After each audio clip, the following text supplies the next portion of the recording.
আরে ও গোপাল দা, এত সকাল সকাল তুমি বউ বাচ্চা নিয়ে কোত্থেকে ফিরলে? আর বলো না, গত রাতের ঝড়ে আবার ঘর ভেঙে গেল, তাই গদার বাড়িতে ছিলাম রাত্রে। ও আচ্ছা, এই ব্যাপার। তা তুমি কোথায় গিয়েছিলে?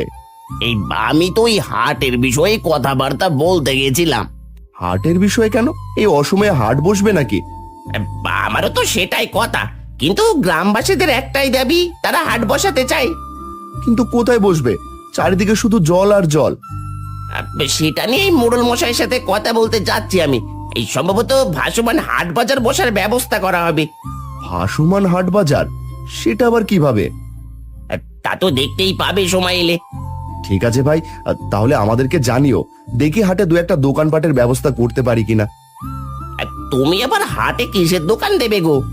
তা তো এখন জানি না, তবে চেষ্টা করব। টাকা পয়সা তো দরকার আছে নাকি? দেওয়ার আগে মোড়ল মশাইয়ের সাথে কথা বলে নিও। মোড়ল মশাই অনুমতি দিলে তবেই তুমি দোকান দিতে পারবে। ঠিক আছে, তাহলে তাই হবে। তুমি আমাকে সবটা জানিও, কেমন?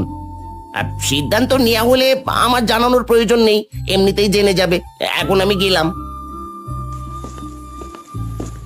লালটু চলে যায়।